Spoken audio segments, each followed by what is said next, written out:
So we spent 18 months working on a randomised controlled trial, delivering interventions into secondary schools in England, as an attempt, collaborating with colleagues from KCA and the Anna Freud Centre, who were the evaluators, and it was funded by the Youth Endowment Fund. So I'm gonna get onto that. I'm going to start with a bit of personal context. So this is my school leaver certificate, believe it or not, and you can have a little read of that. But it's a mystery to me how this was written. Um, Punctuality excellent, yeah, probably. Uh, Attendance excellent, probably. Reliability first class. No idea what that means. No one could explain that to me. But apparently, I had a first class record of reliability, whatever that was. Appearance very smart, fair enough. First class pupil in every way. Thoroughly hardworking and confident, not true. Uh, Positive contribution to school life, not sure how, but thank you. Unfailingly cheerful, not true. Well mannered, yes. Cooperative, yes. Stroke compliant, I think is what they meant. I'll leave you your best wishes, thank you. And they confidently recommended me to any employer and wished me luck, which was really interesting because I did terribly and had no qualifications. So I needed luck to get a job, basically, based on that. So that leave certificate tells me they didn't know me. Nobody knew me. Nobody understood me. Nobody knew what was going on for me at school. Um, so it was pretty meaningless. And when you look at my biography that I send to events, the first bit finishes off by saying I'm involved in this randomized controlled trial. And then the next paragraph tells you a bit more. That I left school with, well, it was one CSC and one O level, a CSC in woodwork and an O level in religious studies. Um, Not very useful. My dad said to me the only person that did anything valuable with those qualifications was Jesus's dad.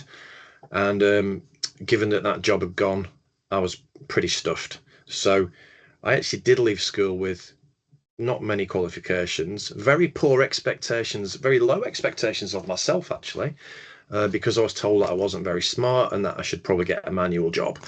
Um, I also left with imposter syndrome, so I didn't really believe in myself, and I'm still kind of battling with that on a day-to-day basis.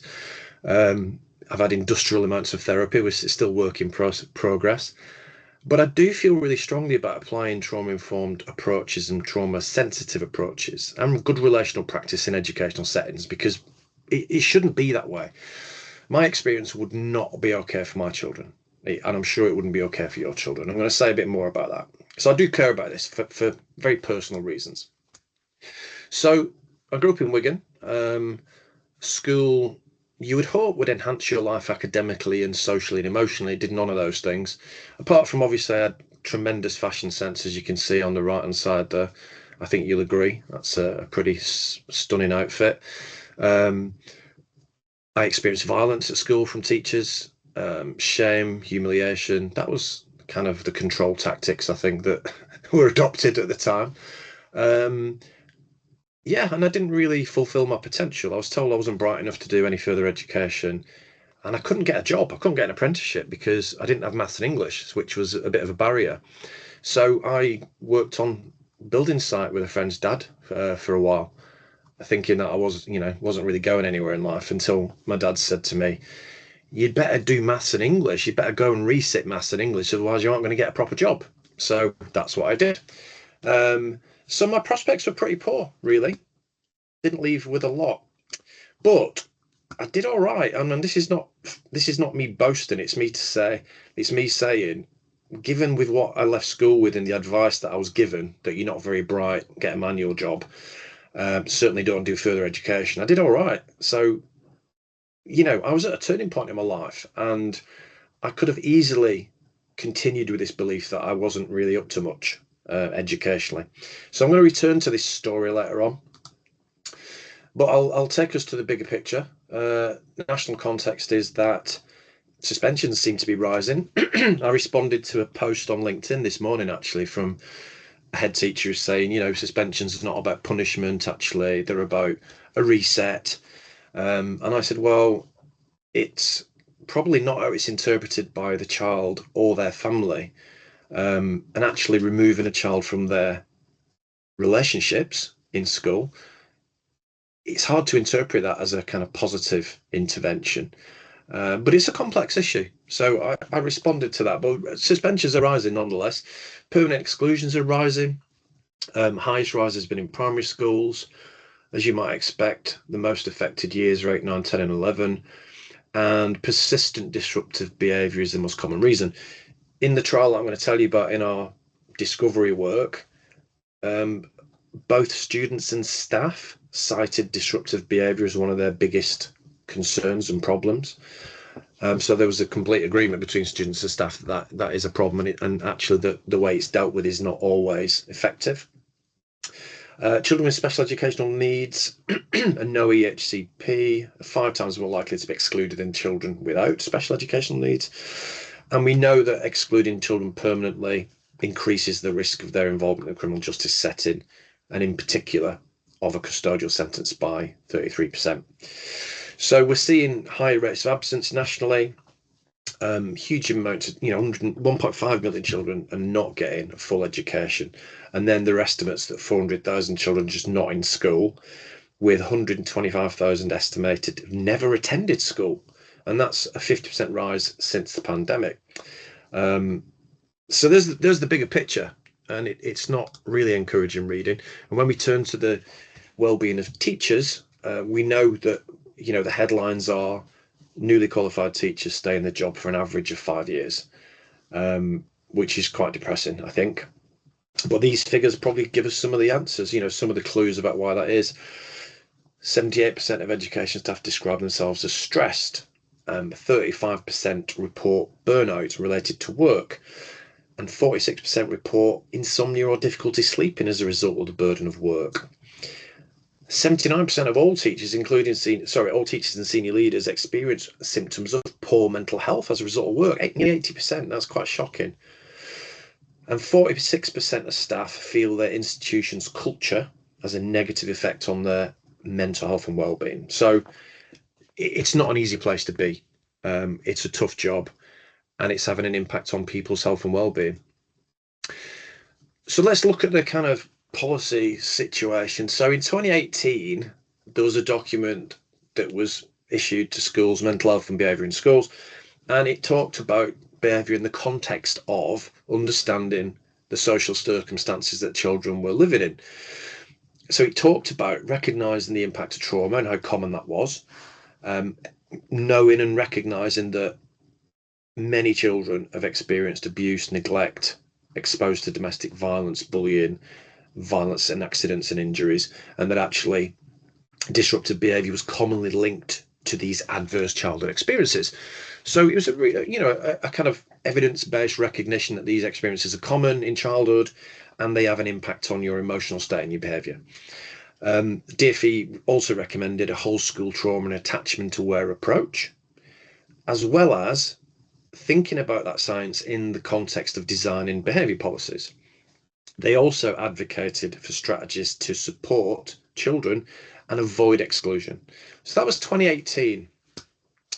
And then in 2022, NICE guidelines were published. So they generally, I've been a part of one of these NICE guideline groups. They just get together a load of experts and academics who know the evidence and work out what the best evidence says in relation to a particular subject. So in terms of secondary and primary education, the collected experts said social, emotional and mental well-being in schools should be a whole school approach. It should be inclusive. It should apply to staff and students. It should be inclusive of people with neurodiversity. And it also should have a strong relational element, focus on inclusion, and it should absolutely prioritise psychological safety. They also recommend that these principles are throughout the policies and procedures and processes of the school. And they also talked about the importance of trauma-informed approaches and working in co-production with parents. So these are the experts saying the best evidence for how we look after mental health and well-being socially and emotionally in schools are these particular ways of doing things, which matches the previous guidance. And that also fits with what we know about adverse child experiences. So for 20 odd years, 25 years, we have known that adverse child experiences in a dose response fashion, predict damage to the nervous system, the hormonal system, the immune system, the reproductive system, etc. And that premature wear and tear on the bodily systems as a result of excessive and toxic stress predicts social, emotional, and learning problems. Because if we are in a fight or flight state, we can't regulate our nervous system, the prefrontal cortex is unavailable. So we in a far more reactive and emotional state, and that impairs our learning. As a result of this inability to regulate our nervous system, we sometimes see people adopting health harming behaviors, often called addictions, ways of trying to feel better. And sometimes that involves or leads to crime. And then ultimately, the consequence down the line is that people have more physical health problems, more mental health problems, and more social problems. People don't finish education, they don't get a job, they don't contribute to society economically or socially. They become sick and they die sooner.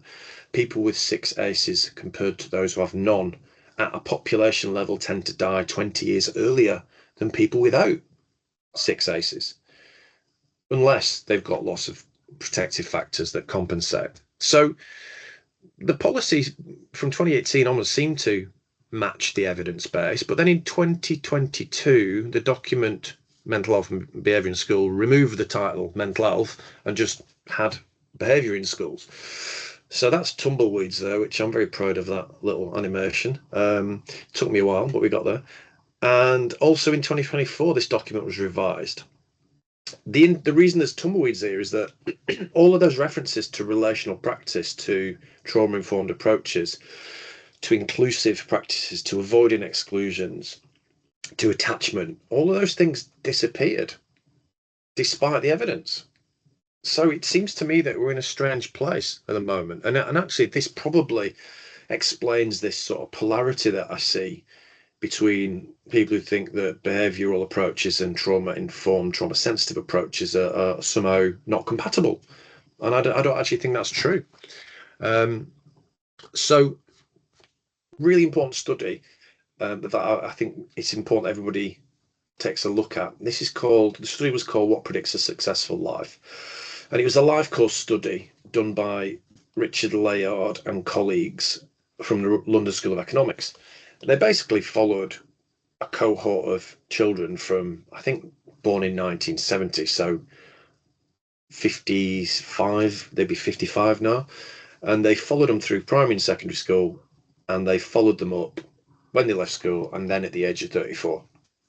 And what they found across a whole range of measures that represent life success and satisfaction, they found that the most powerful predictor of adult life success and satisfaction was the child's emotional health while they're at school, particularly in secondary school, closely followed by their conduct, which makes sense because in psychology we know that events lead to us having thoughts, and our thoughts then affect our feelings, and our feelings then affect our behavior. That's how it works. So it makes sense that your emotional state predicts your behavior. And that emotional well-being was the best predictor of adult life success and satisfaction at age 34. The worst predictor in that study of life success and satisfaction was the child's intellectual development whilst they're at school. And they tentatively say this may have implications for educational policy. I think that's definitely an understatement.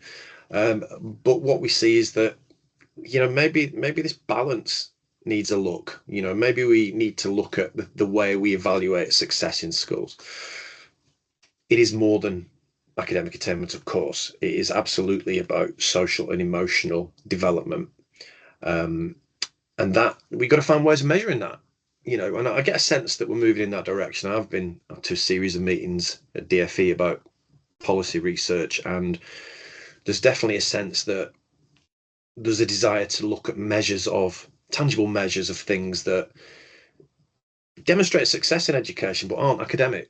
So for me, that's encouraging, but this study is really crucial. It also fits with Maslow's hierarchy of needs. For about 50 years, we've known that this is a pretty credible model. It's a hierarchy, it works in that order. Education operates primarily, or it intends to operate at this level of self-actualization where learning takes place. where we can engage in problem solving, we can access our higher order thinking, where we develop and start to understand morality and values and contribution. But in order to be at that level, our other needs have to be met first. So if our other needs are not met, our physiological needs, our sense of safety, our sense of connection, being validated, being loved, being valued, our sense of being worth something, our belief in ourselves, and in turn, our sense of respect for other people, we're not able to engage at the level of self-actualization. So for me, this whole practice of trauma-informed, trauma-sensitive approaches it fits with Maslow's hierarchy of needs. We're just meeting children's needs and meeting staff needs. It fits with the evidence in the NICE guidelines.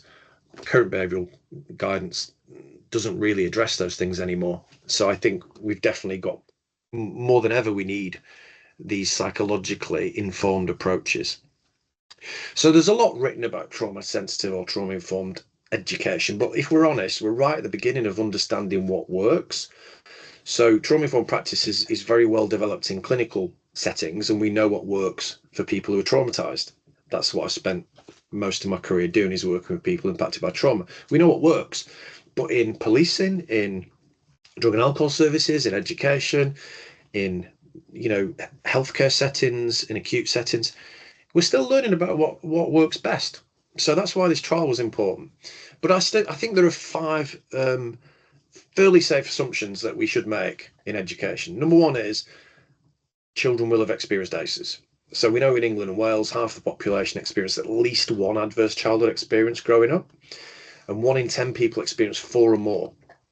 So in every single class, there's a handful of kids that have had multiple adverse childhood experiences, and as a result are going to be struggling with their nervous system, with their sense of safety, with their ability to trust, with their ability to access their prefrontal cortex. So let's do what they do in the US, where they call it universal precautions. Let's just assume everyone's affected, and then we're not going to re-traumatize anybody. We're going to prioritize relationships and safety. We're going to do all the right things. Let's prioritize safety and trust in relationships. For me, if we look back at the previous slide, Maslow's hierarchy needs, we have to have safety to exist, to thrive, to be able to function properly. And if we feel safe, we're able to engage in relationships. We're able to be pro-social. But without a sense of safety, we can't engage in development. We can't engage in pro-social behavior. We can't develop trust. We don't feel safe in relationships. So the two fundamental basics that are non-negotiable for me are safety and access to trusted relationships, primarily adults. It's great if children have got trusted peers and supportive peers, but actually having been around safe adults, attachment figures, is really important. And that's what schools do. That's what they're set up to do, act in loco parentis. They're there to act as a proxy parent for us when we're not there, meeting the basic needs of our children as well as educating them. And for me, that is safety and trust in relationships. The other thing we have to do is see that behavior is an illustration of what that child is experiencing. So event leads to a thought or an interpretation that leads to an emotional reaction, of feeling, and that feeling relates to our behavior. Our behavior follows that. So if we think about it in those terms, which is a pretty standard cognitive therapy type model of the world, then the child's behavior reflects the child's emotional state or the child's brain state. So in terms of that, what we do know is not all children have experienced solid attachment in infancy. We also know that lots of children don't have attuned caregivers in infancy for lots of reasons. And as a result, there are large numbers of children and young people who do not have, and adults who do not have the ability to self-regulate, to down-regulate their nervous system. Because unless you've had that in childhood, repeatedly, this co-regulation with a attuned adult, you just don't hardwire those skills. You're not born with the skills of down-regulating your nervous system. So one of the things that schools have to do is to help children learn to regulate their nervous system, to recognize what's going on in their stress response, in their nervous system, in their emotional state, to be emotionally literate, and to learn to regulate and manage that. And then the final one that I think is really important is we absolutely must hold to account, and we absolutely must set boundaries, and we absolutely must have rules and standards. But let's do that. Let's do discipline with compassion. So let's see that discipline is not about punishment. Discipline is about learning something. Discipline is about finding a better way. And actually, that can only really happen in the context of a safe relationship. And the word discipline, comes from the word disciple. It's about wanting to learn from someone. We talk about the discipline of psychology, the discipline of educational practice, the discipline of sociology, whatever. It doesn't imply sanctions. It implies dedication to learning. It implies learning a better way. So I think they're the 5 assumptions that I think are fairly reliable, no matter which kind of perspective you come from on this. So moving on to the trial. So we applied, Youth Endowment Fund put out a call. They wanted to develop better evidence around trauma-informed practice. They were looking in 2 areas. One was the justice sector, one was the education sector. My company, Warren Larkin Associates, partnered with KCA, who are another organisation that works in this space that we have a really great relationship. We applied for this grant. We were successful in a kind of national competition, and our evaluators were appointed as the independent evaluators and a Freud Centre.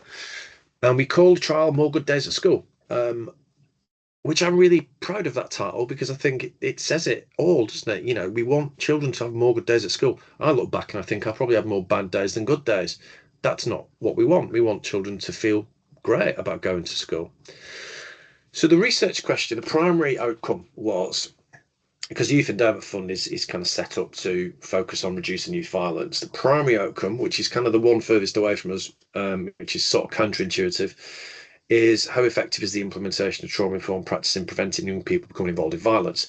The theory being, if children remain in school around safe adults in education, they're less likely to end up in a criminal justice system or involved in violence. So the secondary outcomes are things that we were targeting directly. These are the things that we could influence directly through our work in the trial. And it was based, these things were based on outcomes we'd seen before from the work that we'd done in schools previously. And we expected to see improved attendance, reduced exclusions, better emotional regulation skills, a stronger sense of connection for students and staff, actually, meaningful relationships, sense of belonging, reduced incidence of bullying, and improved staff and pupil wellbeing. So that's what we were aiming for.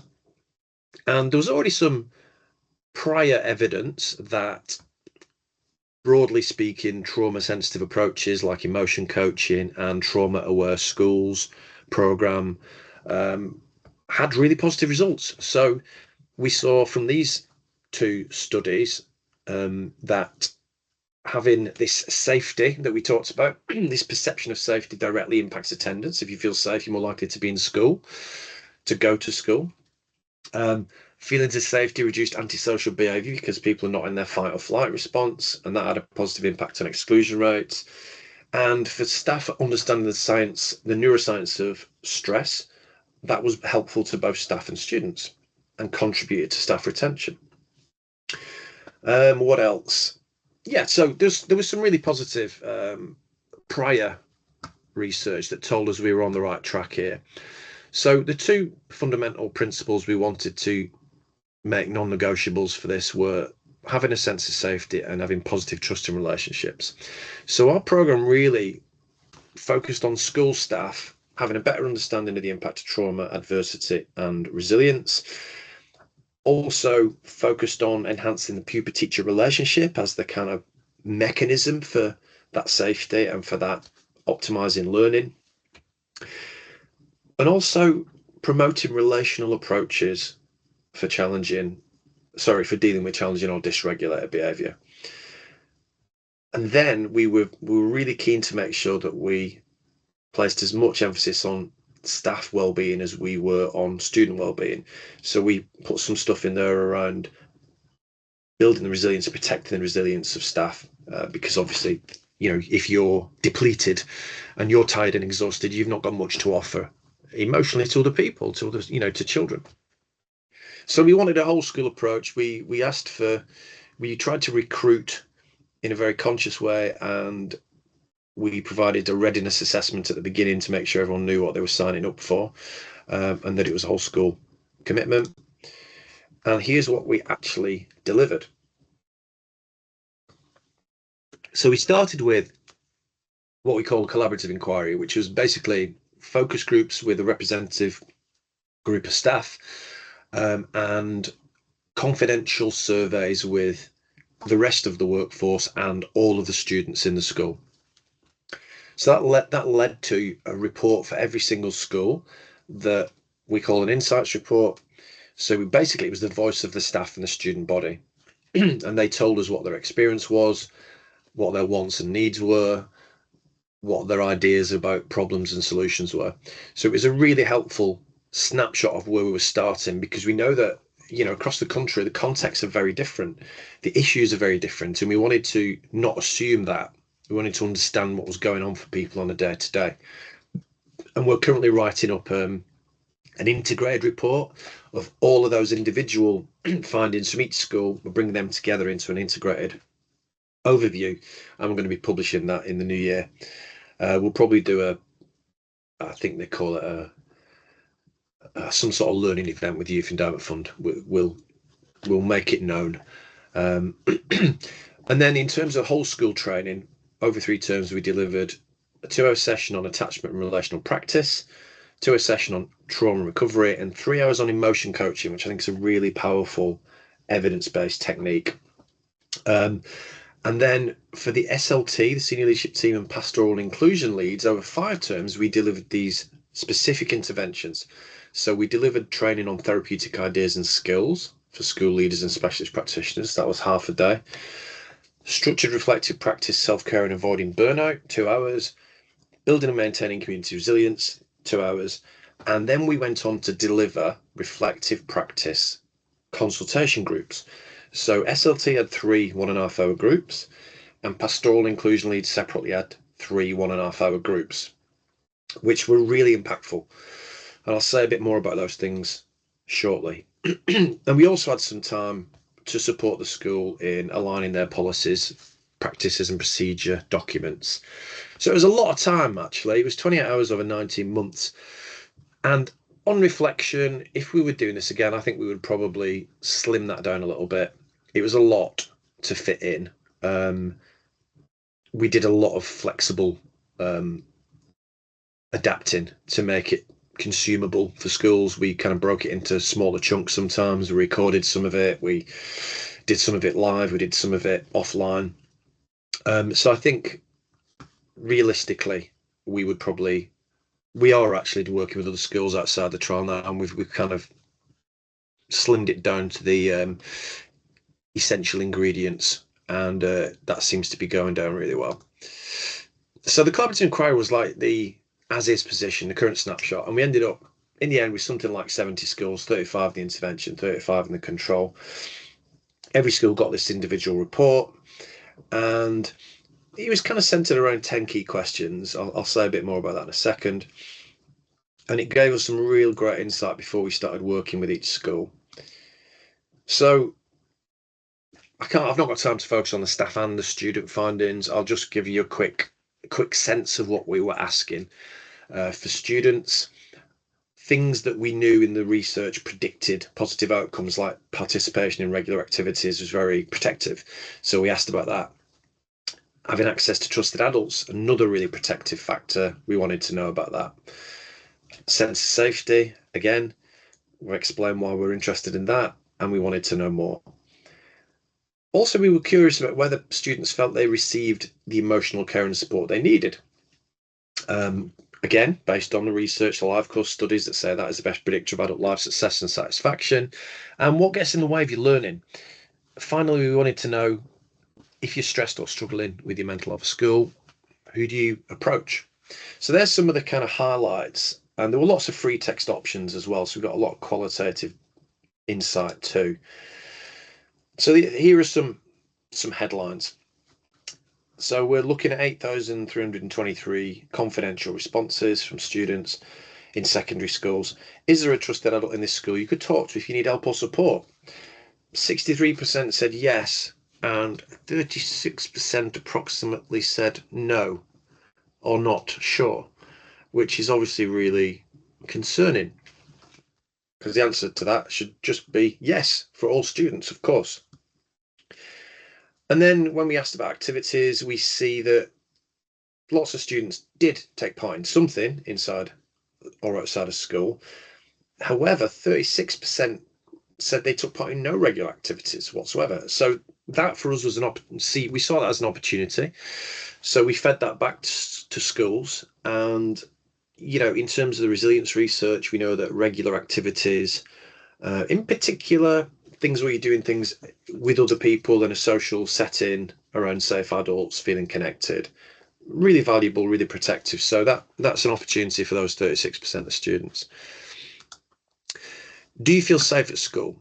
What we saw here was that 41% said they did most of the time. And then in terms of always, 20% said, yeah, I always feel safe at school, which is really positive. But then when we look at sometimes really or never, we see 39% approximately, which is disappointing because, of course, we assume our children feel safe at school. So we then asked students why they didn't feel safe. And the findings from that part of the inquiry were really fascinating as well. I'll just give you a quick summary of the reasons. And the reasons that students said they didn't feel safe were threats, bullying, violence, racism, fighting, and sometimes gang activity. And then if we move on to the next slide, we can see that students mostly don't feel that their emotional care and support is adequate. So 37%, call it 38%, said yes, they do get the emotional care and support they need. But 62% of students said they didn't or weren't sure. Reasons for that were really interesting. Students felt there was a lack of care for them, that they weren't understood. Their individual needs were poorly understood, and their mental health in particular was not understood by teachers. There was also a theme of neurodiversity not being taken into account or understood properly. And then when we move on to things that get in the way of learning, the majority of students in this 8,000 and something sample said, 56.48 said, yes, there are things that get in the way of my learning. And as you can see, 22% said no, 21% weren't sure. Reasons for that were pretty consistent. Disruptive behavior was the most common reason cited for disruption to their learning. And that was interesting because there was a really strong agreement between staff and students that disruptive behavior got in the way of learning. It was also interesting that both staff and students felt that staff responses to disruptive behavior were inconsistent and ineffective quite often. So that kind of led to us making recommendations to schools about bringing together a coalition of the willing of staff and students to examine solutions for this, because it's a shared concern. It's a shared issue. And then when we move on to look at where students get support, who would you approach? What support can you get if you're struggling with your mental health at school? 46% said a named staff member, which was interesting when we also saw that 36% of students previously said there wasn't a trusted adult they could speak to. School counsellor 30%, pastoral care team 29%, etc. So that was also interesting. In the paper that we're going to publish, we have a lot more insight, a lot more detail, a lot more discussion about the implications of these findings. But I think they're really important because the trial's going to tell us whether certain types of interventions and supports are impactful for staff and students and lead to better outcomes. But actually, the context is also really important because I think what we saw, and my kind of gross characterization of what I think we're going to find, I don't know because I'm not part of the evaluation team, but my perception is schools that were already doing pretty well, they're thriving in some ways, and they had more resources, were better able to take advantage of what we're offering. And I think schools that were already struggling to do the day to day and to function and operate, poorly resourced by comparison, I think they're going to demonstrate less benefit because they weren't able to engage with the program. They couldn't send staff to the sessions, or staff had attend and have to leave partway through, or they'd cancel it at the last minute because they didn't have, they had people off sick, or the supervision sessions. By the time we got to the third one, half of the staff in the senior leadership had left, and we got new people who hadn't been on the training. So I think this report we're going to publish is really important because it provides the context. What it tells us is the landscape we're operating in. We're trying to deliver gold standard offers of support and intervention into a very depleted and mixed system. So we will be publishing that in the new year, and it's not a Youth Endowment Fund publication. It's an independent publication based on our learning from those collaborative inquiry exercises. So in terms of the kind of things that we did in the trial, this idea of providing therapeutic ideas and skills for school leaders and specialist practitioners, this is because so often we will be told we're dealing with complexity, we're dealing with vulnerability, we're dealing with multiple needs, but we're not getting enough help from external agencies. We're trying to be everything, we're trying to plug all of these gaps, and we're not trained for that. We don't have that specialist training. So we thought that it would be, and this is something we've been doing in lots of different sectors, is to equip staff with some more tools, some more therapeutic skills. So what I call generic psychological skills, things that are evidence-based, but can be applied by most people. You don't have to be a therapist or a psychologist to use empathy, for example. So this was something that we felt really, really kind of encouraged by, and it was really well received. So I'll just give you a sense of what we covered. So we aligned these ideas and skills to the 6 principles of trauma-informed practice, and we focused on what is a therapeutic relationship? What does that word mean? What does that look like? What does good relational practice look like? Why should we use empathy and demonstrate empathy? What benefits does that bring? How do we have compassionate conversations? How do we use collaborative conversations? How do we set agendas together? How do we empower others? How do we understand motivation for change? And how do we build on strengths by asking the right questions? And then also, how do we regulate our nervous systems, both ourselves as the adults, but also how do we convey that knowledge to students as well? And then we also looked at expressive writing as a way of processing difficult experiences or emotions. So that's broadly what we covered. And we started off with a conversation about, is this our job? Because quite often you get a mixed reaction. Some people go, well, yeah, of course it's my job. I'm a pastoral practitioner, or yeah, I'm a senior leader in a school. Of course it's my job to help children to grow and thrive and develop and, reach their potential. So in the true sense of the word, I would say that is a therapeutic role. We're helping people get from A to B, to improve, to get better, to grow. So that's kind of a really interesting conversation, but it also allows us to say what's in remit and what's out of remit. What should you be doing and what should you not be doing, right? So this is not therapy. We're not doing formal psychological therapy, but what we are doing is applying therapeutic approaches in the context of our role in education. So that's the first exercise. Um, and then we talk about safety because we've already highlighted the role of safety in this way of thinking. And Stephen Porges, who is famous for his polyvagal theory, made this really nice quote that we present and then discuss. If our nervous system detects safety, then it's no longer defensive. When it's no longer defensive, the circuits of the autonomic nervous system support health, growth, and restoration. The opposite is also true. If our nervous system detects risk, fear, threat, we end up in that fight or flight state. We become defensive, we can't trust, we're not pro-social, we're more likely to flip our lid, lose our cool, and go into that fight or flight state, which pretty much makes learning impossible. So we talk about safety and how to create safety.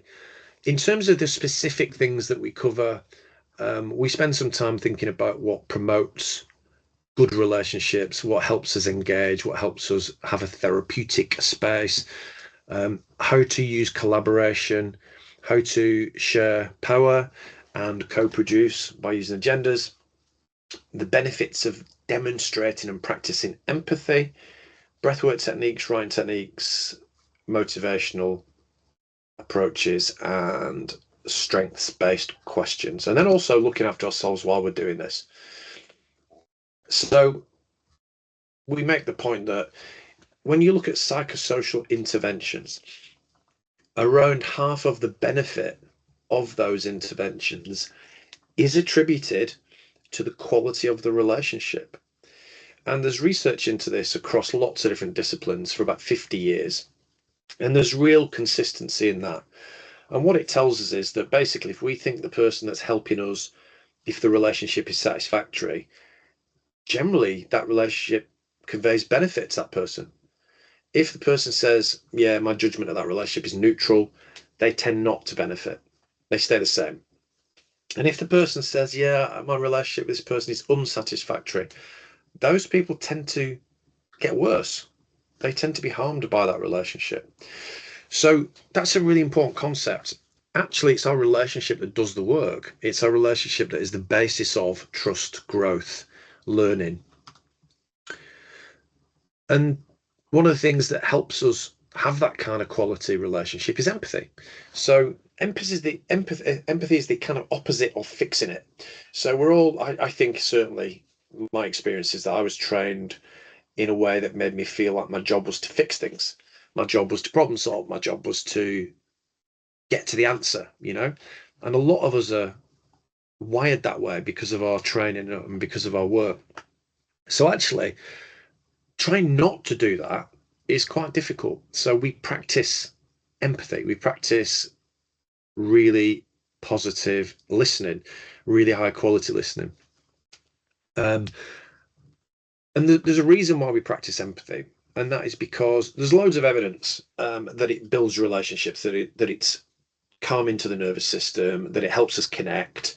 But there are studies that show, if you teach children empathy, it reduces bullying and aggression. If you teach empathy to staff, if you put staff into an empathy training program, they make less punitive decisions. It leads to less suspensions. And children who bullied others were found to have a lack of affective empathy to understand the emotional impact. So by teaching them about the emotional impact of their behaviour and how their victims might feel, that led to a reduction in bullying. So there's loads of reasons why empathy is a really important human emotion. And I'm just going to show you this really short video, which you may or may not have seen, but I really like it, and I think it sums it up really well.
So empathy fuels connection and sympathy fuels disconnection. And also empathy is a really crucial aspect of emotion coaching, which is one of the evidence-based approaches that we teach on this program.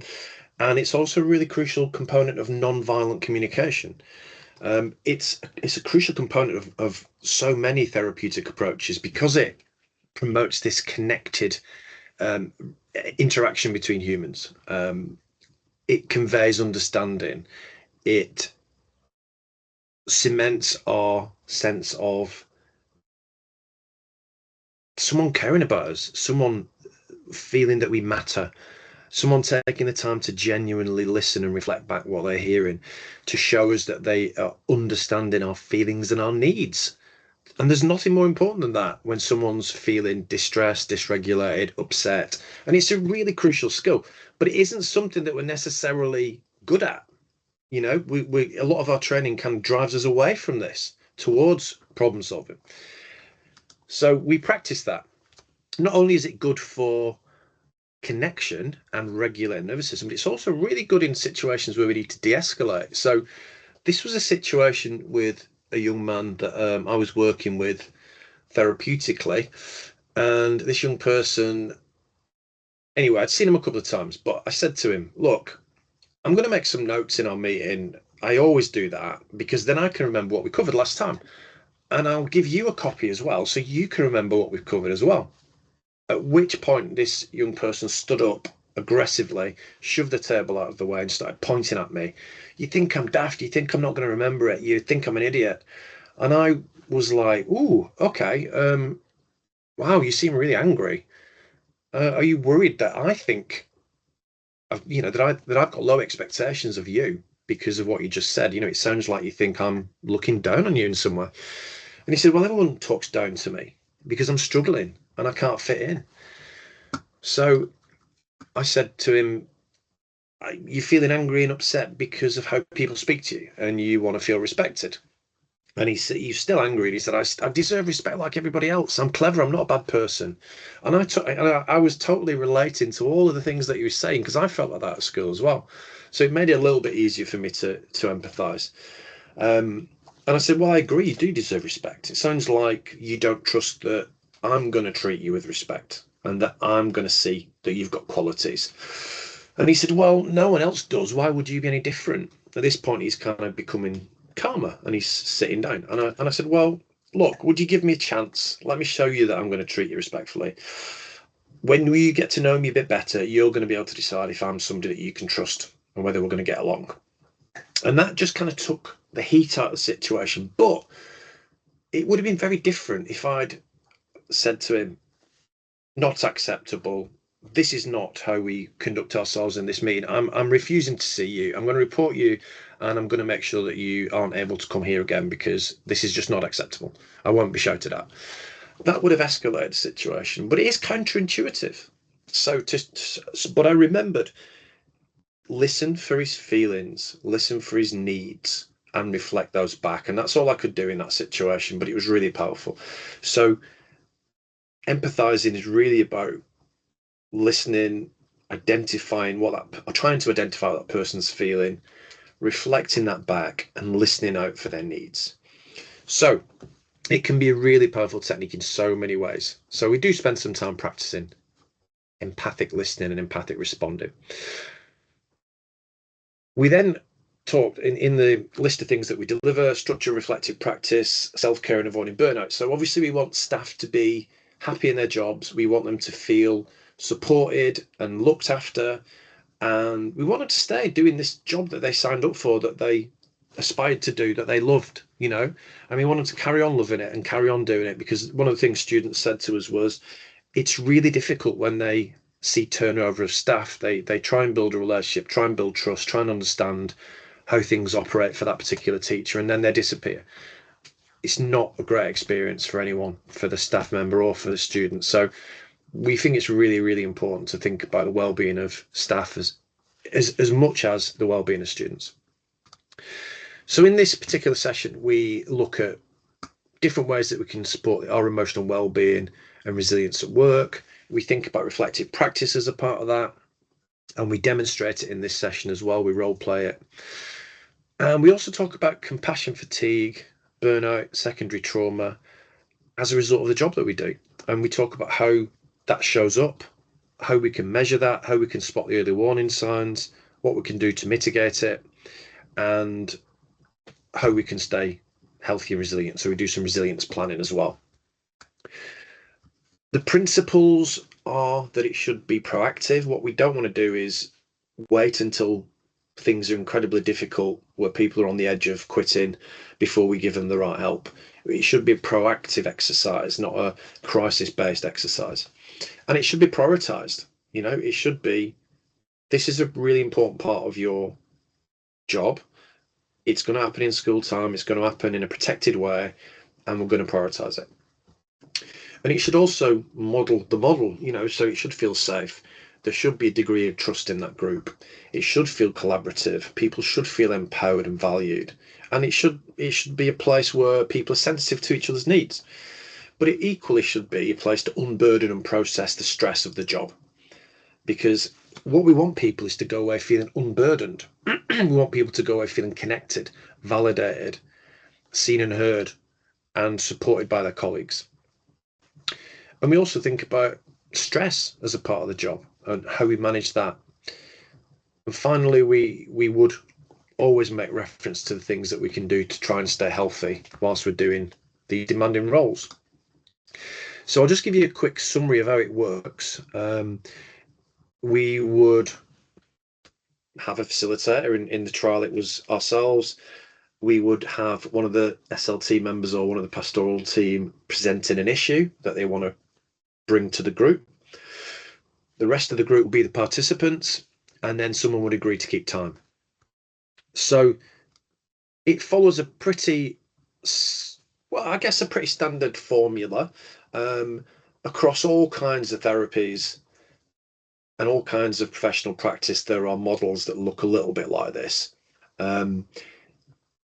This one is kind of originates in solution-focused methodology, but if you look through the research, you'll see there's lots of examples of group reflective supervision. And broadly, they mostly follow this kind of process. Maybe not quite as regimented. And certainly when I supervised psychologists and therapists, I would maybe do it a little bit more flexibly. But there's real value in sticking to the formula because people internalize it. So we start by allocating the roles. The person presenting their issue or case gets 5 minutes to do that, and we listen. But crucially, and this is something that I personally have added to this model based on my experiences, the person presenting the issue is asked to present their issue in the form of a question. And that is really tricky to do. The reason for it is if someone speaks for 5 minutes about a particular issue and it's complex, the rest of us are kind of wondering which is the important part of this information that I need to hold on to. And also, what do they want from me at the end of it? So there's two things that over the years I kind of try and get people into the discipline of doing. One is to present their issue as a question, because it means they've got to have thought about it and organized it in their mind and honed it down to a point where we can all understand what the question is. And the second thing is to state what they need from the group. We assume they want us to solve their problem, but actually they might want challenge, they might want alternative perspectives, they might want critical appraisal, they might want a brainstorming session. We don't know what they want, and they might want to feel validated, because they're feeling disconnected. We've got to ask what they need. So the person states their issue in the form of a question, and we stick with that. We don't let them off the hook. They need to put it into a question. And we make sure we know what they need. And then after their 5 minutes, we ask any clarifying questions. And then crucially, the person who's presented the issue remains silent while the rest of the group provide responses. And we provide our responses in the way that we've learned in the course, which is we tuned into that person's needs and we demonstrate that in our reflections. And we also provide affirming responses, and we are positive and we're building on their strengths and what they're doing well already. So we're using all of those interpersonal skills that we're learning already in this context.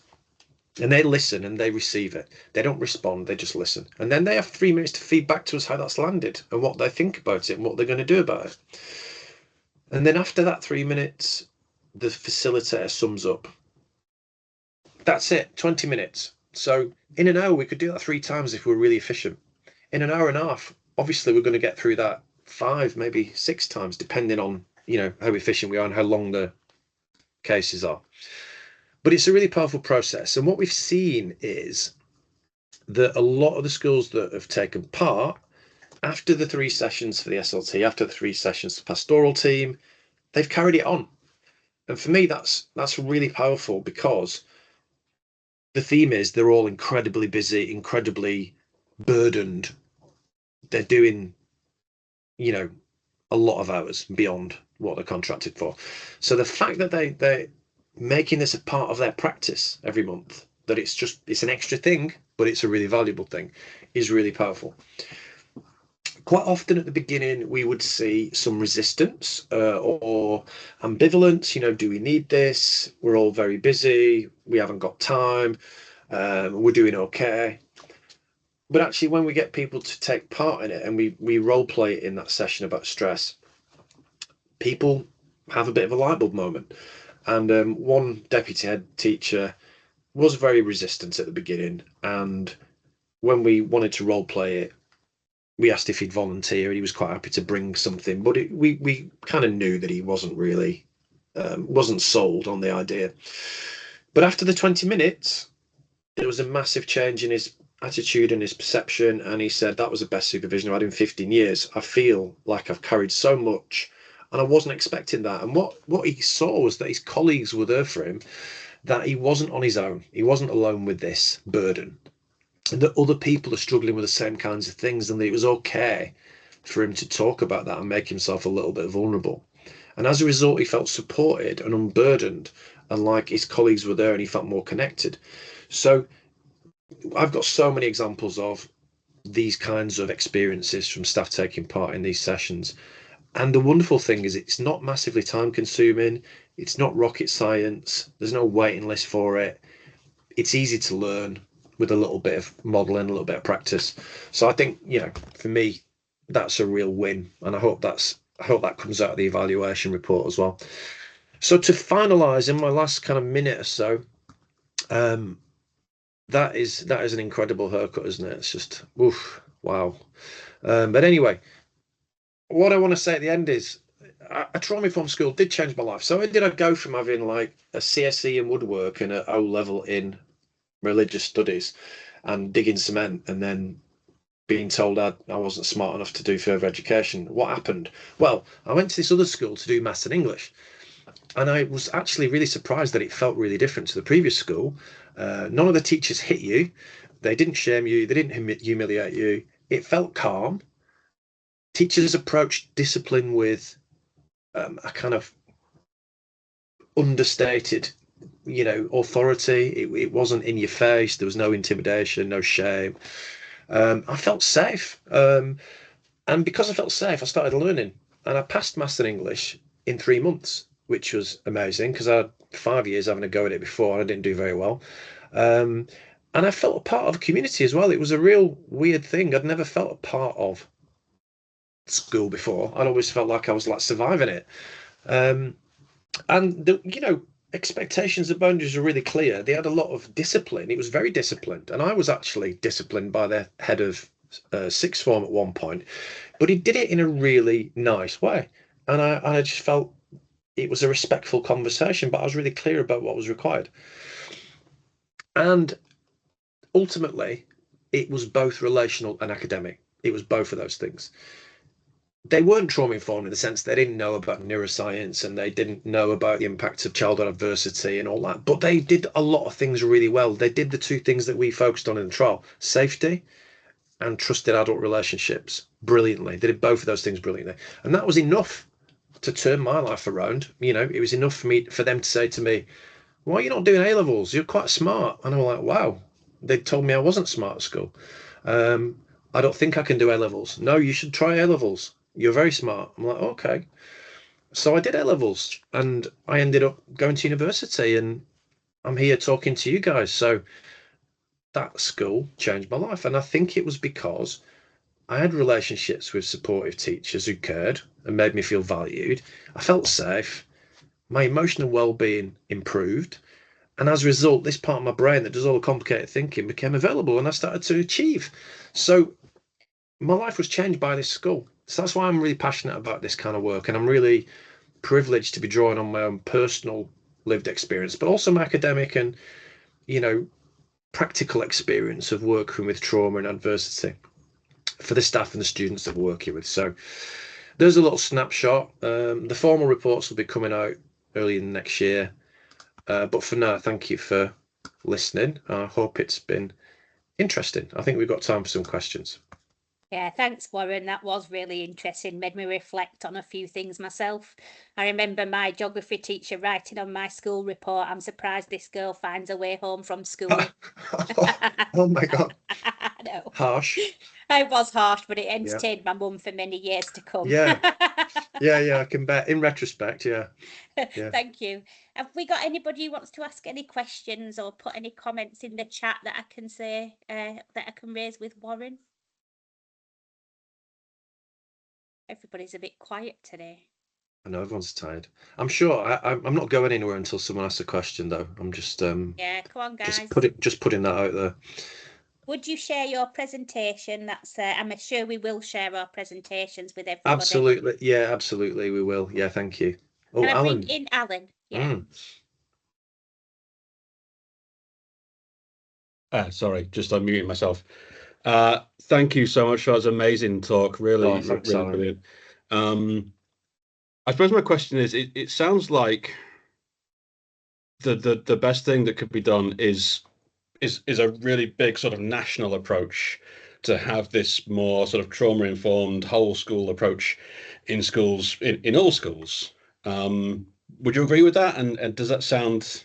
I would hope we can do it, but maybe I'm a bit cynical and thinking that it sounds a little bit unlikely. Yeah, it's a really good question. I mean, I think the aspiration of the trial is that we'll get some solid evidence that says these things are really helpful. They make a difference to staff and students. Let's do more of them. I think that's the idea. The trouble is, randomized controlled trials are difficult. They're not necessarily perfect for this kind of research, but they're considered the gold standard. So we were kind of between a rock and a hard place, really. So I think that's why the insights report that we're going to publish soon is really crucial, because we're going to have two kinds of reports. We're going to have one that has numbers that says this is significant or not, or this is conclusive or not, this trial, and we're going to have another report that says this is the testimony experience and the context in which we're working. Both are really crucial, because we can't understand the findings of this report unless we understand the context in which we're working and the lived experience of people, staff and students. So, it's a bit like if you were to go to Ukraine at the start of the war and offer people a wellness retreat, all paid for. Yeah, I don't think you get many takers. I think if you were, handing out food and water and shelter, you probably get more interest. So you can't give particular interventions and gold standard offers if you're not able to survive and do the basics. So I think that's the context in which we're working. I do hope there are some conclusive findings around some of those interventions, because they were really, anecdotally, we know they were really powerful and really beneficial. And actually, nationally, I don't see any barrier to saying to schools nationally, we expect staff to engage in a reflective practice activity on a monthly basis or on a 2-monthly basis, in the interests of staff wellbeing, in the interests of learning, connection, longevity in the job. So I think hopefully there will be some concrete learning, but my understanding is that 80% of randomized controlled trials in the portfolio of Youth Endowment Fund are inconclusive, because that's the nature of the trial design and the complexity of the environments in which we're trying to use them. So yeah, I'm optimistic, but I don't know where we're going to end up. I also think if the trial results and our insights report, I know the Department for Education are interested in both. I hope that there's some influence on policy as well as a result of what we've found. Thank you. Hope so. Thanks, Wendy. Alan. Thank you, and thank you for that, Warren. I also just wanted to share, and I think it links up with another piece of work that's been happening, which was finished in August of this year by a programme called an Attune Project, and they were looking at the power of art changing minds through interdisciplinary and creative practices, rigour and richness. And what they were looking at were the experience of people who'd experienced adverse childhood experiences, that the terminology that you'd used, but what they did was particularly work with those who were from refugee, traveller and neurodivergent communities, who then participated in arts-based workshops, things like animation, drama, movement, music, etc. But one of the things that came out from this piece of research, which they were not expecting in the way that it came out, was that what the key thing was that people wanted adults to validate what they were saying. That's the key thing that came out, whether it was about how they were experiencing something. They wanted validating depression by listening and believing. They wanted validating neurodiversity by being curious and open, validating adversity by noticing and asking, and validating hidden pain by listening and believing. And I know that there was one school or one area, I think it's around Redcar in Cornwall, so I don't know if anyone's from that area at the moment, where they have also done some work which is looking at trauma-informed approaches. I haven't been able to pick up that because it was just a conference I went to in June, but I just wonder if that might be also something that links up. It's not an RCT, I understand that. It's a very elongated piece of research that's been done post-COVID, but considered before COVID when they put their thing in. But I just put the Attune on there, maybe somebody can look at it. But I just thought it was really interesting that there are different ways of presenting what's being shown. But I'm really interested in what you presented, and I'm just trying to think about how we can look at some of this locally as well. So thank you very much. Brilliant. Happy to chat offline one day. Sounds really interesting. I think that theme of validation is really crucial. In fact, that is one of the areas that we added in to the therapeutic skills session. After we started delivering it, we realized that we were talking a lot about validation. So we put some content in there about validation. And ultimately, students told us we want to be seen, we want to be valued, we want to have a relationship with teachers and educational staff. We want them to understand us. And it is really fundamentally about those safe connections. And I think that if, we're working on another trial with Youth Endowment Fund at the moment in partnership with English Football League, and it's about putting what we call them is community safety ambassadors, which are youth workers on routes to school to enhance the sense of safety. So we know that if students feel unsafe, they don't want to go to school, or they may or may not turn up to school. But actually, if they feel safe and there's a reduction in antisocial behaviour and crime on that route to school as a result of this visible, safe adult presence, students are going to feel safer. They're going to go into school. They're going to be less stressed when they get there. They're going to be there more often. And all the things that we know are positive about school are going to benefit them. So, that theme of safety and having connection to trusted adults, it just keeps coming back time and time again.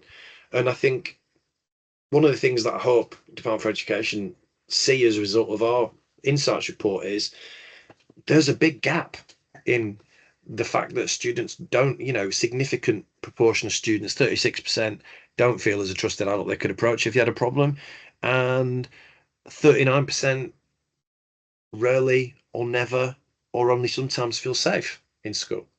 So I think they're two things that should be right at the top of the list if schools are inspected, if schools are being scrutinised or supported. They're the things that should be right at the top of the list: safety and access to trusted relationships. And then beyond that, I would say we want every student to feel like they belong, Yeah. So, thank you, Wendy. Really interesting. There's a few comments in the chat. So one person, Lily, is saying there's a lot of talk around schools, but has any research been done in terms of early years settings, given the earlier we start, the better the impact and outcomes?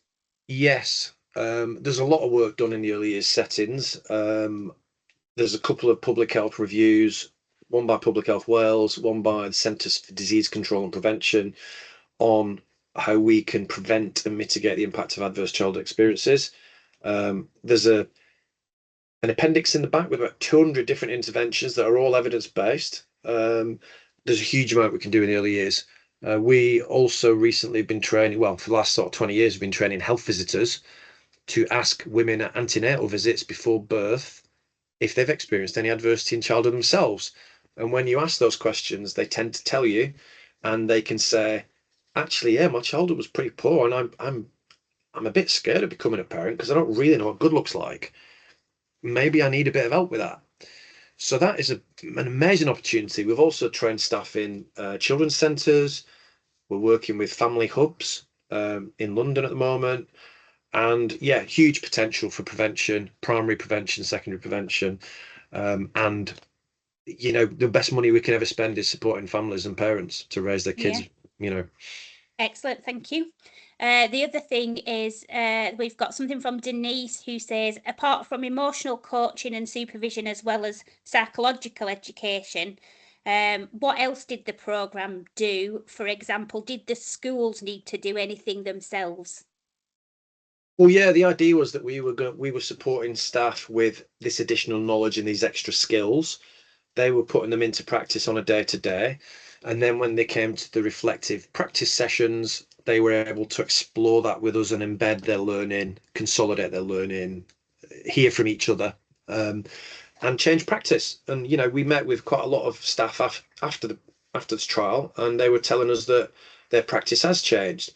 Their way of thinking about the work that they do has changed. Their way they prioritize relationships has changed. The way they look after each other has changed. So yeah, they do a lot. We just give them they're the experts, you know, on their school. We're the ones that give them a few extra skills and some knowledge and some support, and they go and create very wise ways of using that in their school. Also, they would revisit their behaviour policy, look at the pastoral care element, and the insights report. If there were any real concerns, issues raised as a result of students telling us why they don't feel safe, for example, that would be flagged directly to the safeguarding lead and the senior leadership team. Great, thank you.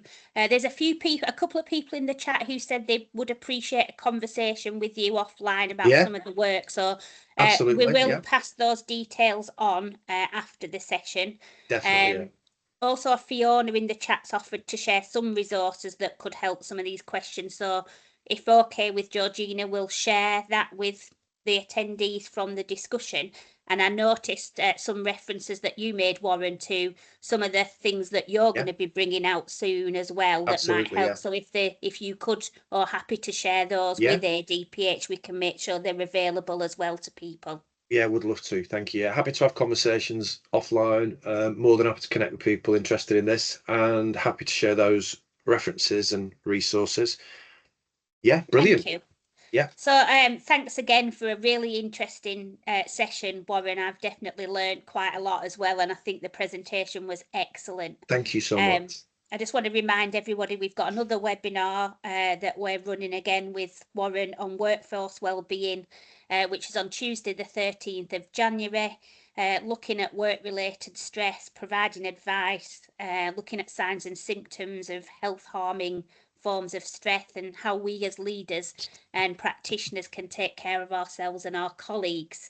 I'll have to remind you that there is an evaluation survey to fill in if you can, which Georgina has put in the chat.